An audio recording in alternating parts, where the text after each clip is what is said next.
Mais quand les mecs ils jouent avant les Grand Slam, 2 semaines avant, bah là, tu fais des séances de 3h30 tous les 2 jours. Donc, c'est des séances assez dures. Ouais, ouais. Donc, il faut quand même préparer le corps pour les 5-7. Donc là, avec Andrea, vous vous entraînez tennis le matin et physique l'après-midi? Oui, c'est ça. Ouais, ouais. Normalement, on fait, comme elle est vraiment fin de carrière, elle a eu plein d'opérations et tout au genou, elle a eu 4. Donc, on ne peut même pas faire des grosses séances. On fait des séances de 2 heures, 2 heures, 2h10. Ouais. Mais avant, quand elle était bien, on pouvait faire même presque 3 heures les séances. Ouais.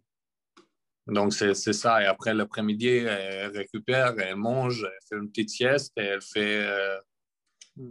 fin d'après-midi, elle fait une séance de physique. D'accord. Ça, c'est la chose que je répète régulièrement. Il faut Oui, créer la programmation pour savoir où on va et ce qu'on fait, oui, et être capable d'être au point et de s'adapter si le joueur, oui, bien sûr, ne peut pas le recevoir. oui.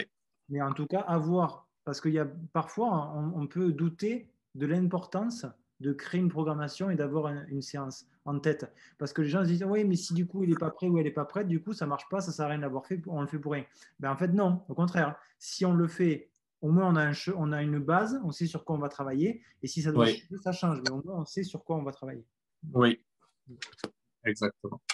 C'est travailler et s'entraîner dur pour compenser un talent naturel inné. Donc, selon toi, il y a des gens qui sont arrivés au haut niveau et qui n'ont pas de talent. Bah, 90%. Ouais. Mm. 90%, mais le talent aussi en France, c'est revers une main, la beauté de jeu, mais revers une main, il y a Gasquet qui a un super revers, Mm. et après, il n'y en a pas beaucoup. Bon, Wawrinka, il a un bon revers, une main. Musetti sur terre, mais Musetti sur dur, ou si tu le joues sur l'herbe, il va en chier avec son revers une main, qui est beau. Dimitrov, son revers, c'est la beauté, mais c'est vraiment pourri comme Et oui, coup. c'est ça. Ouais. Ouais. Donc, son deuxième coup de revers, il est moitié boisé, il te donne une balle courte, tu peux le punir. Mm, Et mm, il a un coup droit exceptionnel, un chip exceptionnel, c'est un super joueur. mm, Mais là, si on parle d'esthétisme, mm. on peut prendre l'exemple de ce joueur-là.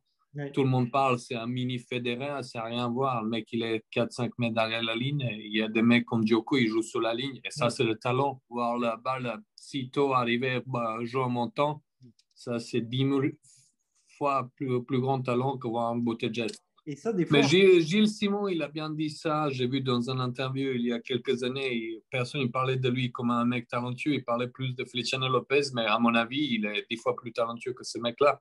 mm, Parce que l'autre, il sert. Bon, il sert l'acier, mais Gilles, il voit la balle plutôt. Il retourne des services à 220 et il peut se mettre, prendre revers longue ligne, prendre tôt la balle. Donc voilà, il a vraiment bien expliqué ce sujet-là et je suis 100% d'accord avec lui. Bah oui, donc les vraiment, parce que moi j'ai entraîné vraiment les joueurs qui sont étaient dans les 10, dans les 15 et tout ça. Tu vois quand même la différence à ce niveau-là, qui étaient dans les 10 ou dans les 15, dans les coups des entraîneurs, et envie d'apprendre des nouvelles choses et être ouvert d'esprit. J'ai entraîné aussi des joueurs qui sont été 40e, 50e mondial. mm, Déjà, pour eux, c'est plus dur. ouais. Essayer des nouvelles choses, ils n'osent pas. Par Mm, exemple, j'ai donné Jumour qui a un super revers. Mais moi, je dis, tu as un super revers. Je te donne une note 9 sur 10, mais tu as la capacité de voir le revers 10 sur 10.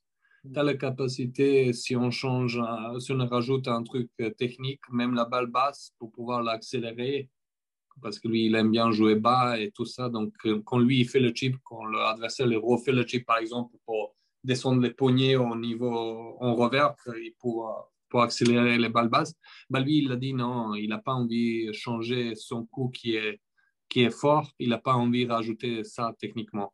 ouais. Donc là, tu vois déjà la différence, par exemple, avec Andrea qui veut apprendre des choses même quand il était au top 10 mondial ou Ivo Karlovic quand il était dans les top 15, il voulait il te donne comme joystick de PlayStation de la main et pour faire qu'est-ce que tu veux avec eux. Donc il y a vraiment la différence. Bah oui, oui, oui. Donc il n'y a pas de secret. Comme je dis, le sport de haut niveau, tout le monde veut des secrets, lire dans les bouquins des choses, mais il n'y en a pas. C'est super simple. Ouais. C'est super simple, donc c'est vraiment ça. Et il faut demander ça à son joueur, et comme ça, tu peux progresser énormément et vraiment rapidement.